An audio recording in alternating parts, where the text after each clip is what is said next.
नमस्कार दोस्तों, स्वागत है आपका हमारे इस YouTube चैनल पे।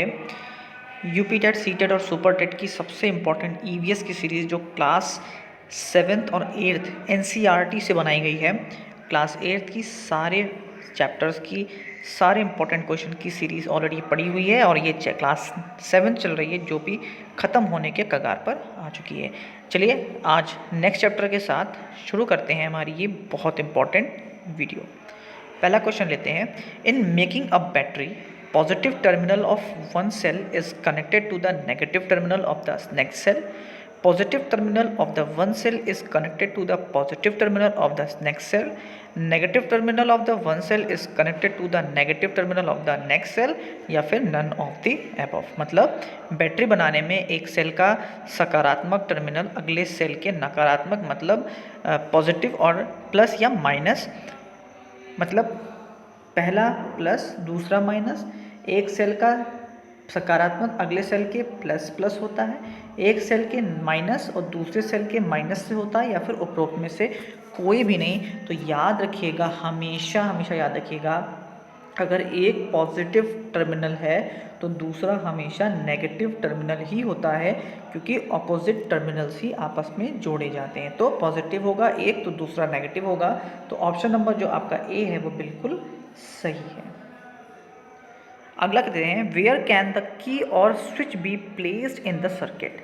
सर्किट में जो चाबी है जिसको हम स्विच कहते हैं वो कहाँ रखी जा सकती है? Left side of the battery, right side of the battery, can be placed anywhere in the circuit, या फिर near the positive terminal of the bulb. Circuit में चाबी या स्विच को कहाँ रखा जा सकता है? बैटरी के बाईं ओर, बैटरी के दाहिने ओर, सर्किट में कहीं भी रखा जा सकता है, या फिर बल्ब के सकारात्मक या फिर पॉजिटिव टर्मिनल के पास। तो क्या होगा इसका सही उत्तर?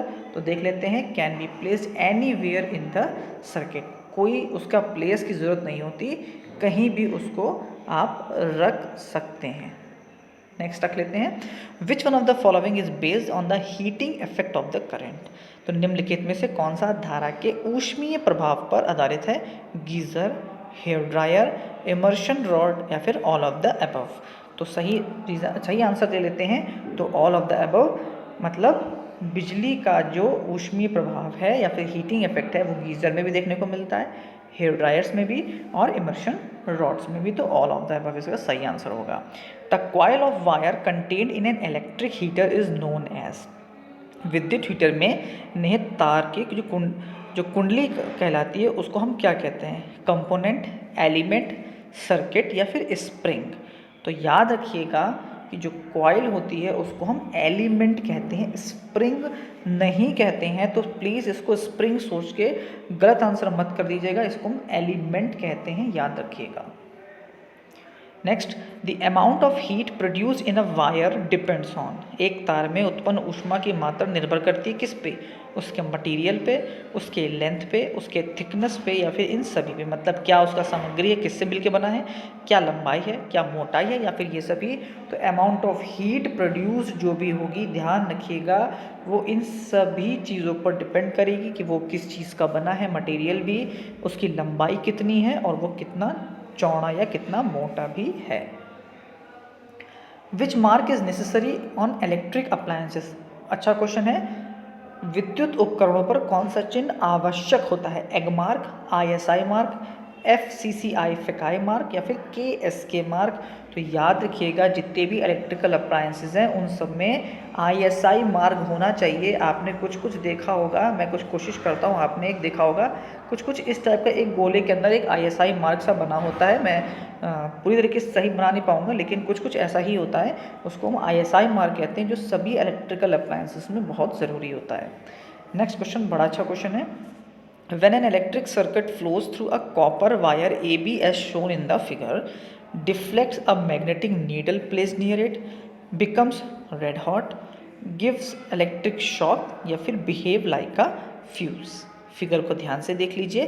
पूछा गया है, इस AB के बारे में पूछा गया है कि वो कैसे आपको एक्ट करके दिखाएगा। हिंदी में भी देख लेते हैं। तो जब एक तांबे के तार AB से विद्युत धारा प्रवाहित होती है, जैसा कि चित्र में दिखाया गया है, तो इसके पास रखिए एक चुंबकीय सुई को विक्षेपित करेगा, लाल गर्म हो जाता है, बिजली का झटका देता है या फ्यूज़ की तरह व्यवहार करता है, तो याद रखिएगा ये एक जो मैग्नेट है उसको डिफ्लेक्ट करेगा, मतलब उसको क्या करेगा, वो एक विक्षेपित करेगा। और वो ऐसा इसलिए करेगा क्योंकि आपको पता होना चाहिए कि जो इलेक्ट्रिसिटी है, जब भी वो जो विद्युत धारा है जब भी वो बहती है तो उसमें दो इफेक्ट हमेशा जनरेट होते हैं। एक होता है हीटिंग इफेक्ट जिसको आपने ऊष्मीय बोला था, और एक होता है आपका मैग्नेटिक मतलब चुंबकीय इफेक्ट जनरेट होता है। हीटिंग इफेक्ट का एग्जांपल अभी आप पीछे देख चुके हैं, इमर्शन रॉड, गीज़र, आपका हेयर वाला जो बनाने वाला होता है वो। और आप मैग्नेटिक इफेक्ट की बात करते हैं तो जो आपकी बेल होती है जो ट्रर करके बजा करती थी पहले स्कूल्स में, वो ये सब मैग्नेटिक इफेक्ट को शो करते हैं। तो सही उत्तर होगा option number A. Next, choose the statement which is not correct in the case of an electric fuse. Fuses are inserted in electric circuits of all buildings. There is a maximum limit on the current which can safely flow through the electric circuit. There is a minimum limit on the current which can safely flow in the electric circuit, and if a proper fuse is inserted in a circuit, it will blow off if current exceeds the safe limit. Not पूछा है, याद रखिएगा। वह कथन चुनें जो विद्युत fuse के मामले में सही नहीं है। सभी भवनों में विद्युत सर्किट में फ्यूज़ डाले जाते हैं। वर्तमान पर अधिकतम सीमा है जो विद्युत सर्किट के माध्यम से सुरक्षित रूप से प्रवाहित हो सकती है। विद्युत परिपथ में सुरक्षित रूप से प्रवाहित होने वाली धारा की न्यूनतम सीमा होती है, और यदि एक सर्किट में एक उचित फ्यूज डाला जाता है तो अगर करंट सुरक्षित सीमा से अधिक हो जाता है तो वह उड़ जाता है। तो आप देख सकते हैं नीचे के सारे ऑप्शंस बिल्कुल सही बता रहा है, बस सी जो ऑप्शन है वो गड़बड़ था। There is a minimum limit on the circuit which can safely flow in the circuit. Minimum word गलत है यहाँ पर, एक मैक्सिमम लिमिट होती है, याद रखिएगा। ऑप्शन सी यहाँ पर गलत है, ऑप्शन सी यहाँ पर गलत है। इसको समझ लेते हैं कैसे, कि जो हमारा ये सर्किट होता है, ध्यान रखिएगा, इसकी एक मैक्सिमम लिमिट होती है कि इसमें से कितना करंट फ्लो हो सकता है। अगर इससे ज़्यादा करंट फ्लो होगा तो ये टूट जाता है या ब्रेक हो जाता है, इसी को हम इलेक्ट्रिक फ्यूज कहते हैं। तो यहाँ पे मिनिमम शब्द नहीं आना चाहिए था। When a switch is of in position, circuit starting from the positive terminal of the cell stops at the switch. Circuit is open, no current flows through it or current flows after some time.